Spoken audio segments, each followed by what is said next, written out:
What's up, everybody? This is Jennifer Gibson with Keller Williams, Northwest Louisiana. Today I'm here at Bayou Title, and we will be talking to Thomas, the title attorney, about the most important part of the transaction, the closing. Today he's going to cover a little bit about the closing process, what they do as a title company to prepare you for the closing as the buyer or as the seller, a little bit about liens and things that may prevent you from being able to purchase or sell your property.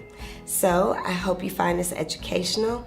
If you need any assistance, you can feel free to call me at any time at 318-272-4911. Thank you.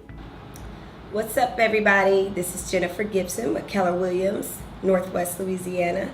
Today I am joined by one of my favorite title attorneys and people in the world, Thomas, and he is the owner of Bayou Title here locally. Correct. All right. So I wanted to come and chat with Thomas so you guys could get a little bit familiar with the closing process. So, Thomas, what does a title company do? What role do you play? So our position in a closing starts after you find the house that you want to buy. Okay. After you and the seller agree that what the sales price is going to be and all the terms of the contract, that contract gets sent to us. Okay. And our job is to really begin researching the history of the property. We want to see who is selling the property and make sure that they have what we refer to as a clear or a marketable title, that they have an ownership of the property that allows them to sell it. We're looking to see if they have any other owners in the property. We want to see if they have a mortgage on the property, if they've been paying their property taxes, homeowners association dues. A lot of people don't realize that there's so many things that could be owed or due or wrong with the property by the time you want to buy it. So we do all that research and we sort of give an opinion as to the status of the title to the property. Okay. Once we do that, we then begin working with the buyer directly or the buyer and their mortgage company to find out how the funds for the process are going to be transferred to us. Is there going to be a wire sent to us? Is there going to be a check? How are we going to get money that we need to fund the transaction? We work with sellers, finding out their information and how we're going to get them their funds from the sale of the property. Do they have a mortgage? If so, we want to get that paid off so that you as a buyer don't buy a piece of property with somebody else's mortgage on it. Okay. And then the last thing that we do, which may be the most important thing, is once all the documents are here in our office and signed, we take them to the courthouse. We record them. We complete another link in a chain of the history of ownership of the property by transferring it from the previous owner's seller to who your buyer is going to be. Okay. So, in essence, if there's a buyer out there looking for a house, they find a house that they like, they make an offer, they go under contract, then that stuff is handled by their real estate agent. Correct. And sent to you. So, for instance, if it's a lien on the property, can that buyer still purchase the home with the lien? Well, you could have a lien on a piece of property up until you close. And if that buyer takes ownership of the property with that lien still on it, now it's the buyer's problem to deal with, and we don't want that to happen. Okay. So if a seller has a lien, such as a mortgage, right? You borrow money to buy a house, that's a lien on your property. Okay. A lot of things a lot of people don't know is that if they get a line of credit and they use that property as the collateral for the line of credit, that's a lien on that property as well. And a lot of folks don't realize that a line of credit is a lien on your property. But it goes beyond that. If you have a personal debt in your name that results in a judgment or a lien that's filed in the same parish where you own property, that lien automatically attaches to that property. And you can't sell that property with a credit card debt, an IRS debt, child support debt. All those have to be paid before you can sell it to the buyer. Wow. So, student loan, you got one from 94 and it doesn't pop up on the credit, but you find it. Sure. It has to be paid. Yeah, we search what's called the mortgage records. Okay. And the mortgage records are where all liens or debts are filed. So it's not like, hey, I'm borrowing money for a student loan or a credit card and I'm paying it every month. It's somebody who's gotten to a point where they haven't paid. They maybe even had their day in court, they lost, and now there's a lien, a document that's filed that says, don't let this person get rid of any of their assets because they owe us money. Wow. And then we have to contact that company and find out how much is owed, and we pay it off. Okay. All right. When you say you pay it off, Who is, I mean... So our company would take the money that the buyer brings. The buyer comes up with right, so the buyer's okay. buying the property, let's say for $100,000. Okay. And the seller's got a lien for $10,000. Well, we're going to take the $100,000 from the buyer, we're going to use $10,000 of it to pay that lien, and then we'll use the rest of it to pay real estate fees or other closing costs, and then give the remaining portion to the seller. Okay. All right. So that buyer is responsible for paying if they want to buy. Well, yeah, I mean, it's the buyer's money, just like they would buy it, whether there was a lien or not, comes to us. Okay. We use that money to pay whatever the seller's obligated to pay. Traditionally, a seller would obligate themselves to pay a real estate agent fee. Okay. The seller's going to obligate themselves to pay off their own mortgage that they have. Okay. And then we're also going to use it to pay off any other debts that they may have. Okay. Closing costs and anything. Okay. Correct. All right. Okay. So, now, if someone was selling their house themselves, would they still come here to have a closing? They can. We don't work a lot with folks who use for sale by owners. We definitely prefer to work with real estate agents because there's a lot of things that you have to do that are integral to moving a process from under contract to closed. Okay. And a lot of folks don't realize what that process is. And so we have to spoon feed them a lot of the information while we're trying to do the things that we would normally do in a closing. So we don't want to spend time with a buyer telling them you got to get a home inspection done, and here's the name of a home inspector or a pest inspector. Right. And seller, you got to make these disclosures whether you're using a real estate agent or not. State law says that you do. Right. How do I fill these forms out? Well, we don't like to get involved in that. We prefer to leave that to real estate professionals to do. Okay. But arguably, yes, if we had a transaction come to us in which someone was not represented by a real estate agent, we could still close that transaction. Okay, and I'm sure that cost would be a little bit more. We would charge more because we have to spend our time doing work to get that buyer and seller to provide us things that you as a real estate agent would know that we need and get for us. Already have. Okay, all right.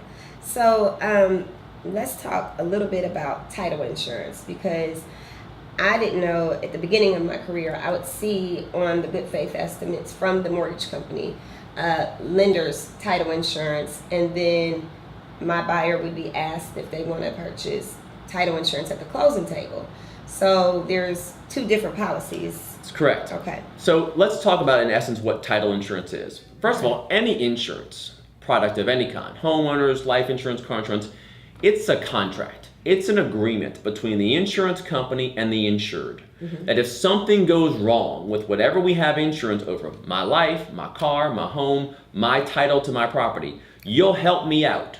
You'll fix what's wrong at your expense. In exchange for that, if nothing's wrong, I'm just going to keep paying you premiums until something goes wrong. Okay. Every mortgage company requires some type of coverage that they're going to know that the title to that property, which is their collateral, if they don't get their money back, they want to get that property and sell it to recover the loan money that they never got paid back. They want to make sure that there's a clear title to that property. Okay. And I would say almost every lender we work with requires us to issue them an insurance policy, which we refer to as lender's title insurance, which insures the lender that if they end up being the owner of that property, which is going to be through foreclosure. Okay. We like to say involuntary transfer because it's nicer, but it's a foreclosure. And the lender has to take the property from the person who didn't pay them back, and then they try to sell it, but they can't because something is legally wrong with the ownership. Okay. So something in the documents wasn't done right. Maybe a previous owner never sold their interest. And so now the person who thinks that they own it really owns a portion of it, a percentage of it, because somebody else owns an interest still. And that's often because we're a community property state. A spouse may own an interest in a property even though they didn't participate in the sale, but because they were married at the time, it's community property. Maybe it was inherited and one sibling or relative was left out of the succession when it was transferred from the deceased person to the heirs. They're left out. Maybe money is owed. So whatever's wrong legally with the ownership or title to the property, we issue an insurance policy that says if that lender owns that property because they foreclosed and they try to sell it and can't because of that problem, we have a contract with them that will pay for the cost of fixing those things. Oh, okay.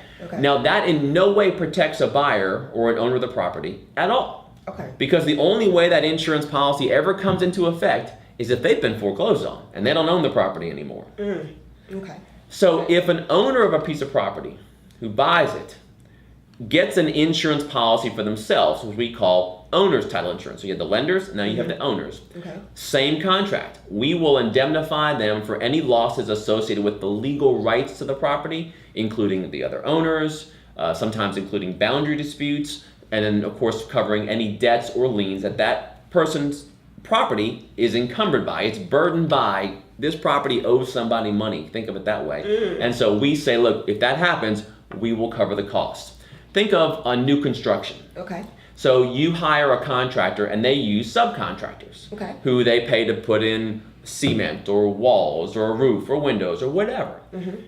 If they don't pay that subcontractor can file a lien on that property, even though the buyer paid all the money to the builder. Because the builder didn't pay their subcontractor, that subcontractor has a valid lien on the property that the buyer has to pay. Now, they may have a cause of action against the contractor who didn't pay his debts, but what if that person is bankrupt, or what if they're gone? What are you going to do? Title insurance covers those kinds of things. Okay. It's a small fee in relation to the value of the property. I would say most of the time people spend anywhere from $200 to as much as $700. It's just a ballpark. For the insurance. You buy it once. Okay. So it's not like most insurance policies where you pay monthly or annually. Once you buy that insurance policy, you have coverage as long as you own the property. Okay. All right. But you guys are checking the title prior to.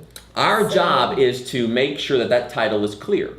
What most people don't understand about why title insurance is so valuable is there's some things that I, as a title examiner, may not be able to detect as a problem. Even if I'm looking right at it. And I'll give you an example, a forgery.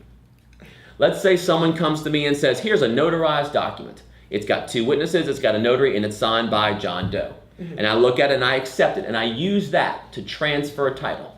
And then John Doe says, I never signed that document. Wow. That's not my signature. What if a spouse who was in a relationship where she didn't feel or he didn't feel he could make their own decisions, and so they signed something because the spouse forced them to. Sign this. What is it? Don't worry about it. Just sign it. They signed it under duress. They can challenge that document later and say, I didn't agree to that inside. I just was forced to sign it, and therefore it's void. I had a closing once where a property was donated to a stepfather from 2 sons. That stepfather sold the property. No problems. Everything was great. Later on, the sons basically changed their mind and sued their stepfather and said, we didn't really want to donate you Mama's house. We did that because we thought you were going to do X, Y, Z, and you didn't. So we're going to sue you to overturn the previous donation, and they won. And so the donation was overturned, and the stepfather's sale to the other person who was just an innocent bystander who bought the property is void because the stepfather didn't own the property. And so what do you do? Right. What do you do? If you have title insurance, you call the 1-800 number. You say, I'm glad I paid my $400. Here's my policy number. Let me know when you guys sort that out. As the buyer. So if the buyer bought title insurance. Correct. And this all comes back. Then they're taking the house back from this buyer? Correct. So the 2 sons get to take ownership back of the property. Now that buyer can sue stepfather, but I don't know if you're going to recover anything if you win, and you got to pay a lawyer for that. And as a title examiner, I've checked the title. That donation was valid. At the time, those boys were saying, yes, donate that property. Right. But now they changed their mind. And how could I have, as an examiner of title, known that could have happened? I couldn't. So, but we made a contract, Mr. Buyer. You and I said, if that happens, even if it's not my fault, I'll still pay for it. Wow. And if you spend a few $100, you have hundreds of thousands of dollars worth of insurance coverage. Okay, well that's really good to know. Now, when we talk about title insurance, do they have to purchase it right when they purchase the house at the time of closing? Insurance policies are very highly monitored by the government. And so we have a Louisiana Department of Insurance, an elected official. The commissioner's job is to make sure that we charge the right amount for insurance. A lot of people don't know this, that I, as a businessman, can't charge a different amount for my service that another businessman could. We have to charge the exact same amount of title insurance cost, no matter who the title insurance company is. So everybody in Louisiana who closes on a $100,000 house with an $80,000 loan has to charge the exact same amount for the insurance policies. So we have to submit those to the Department of Insurance monthly.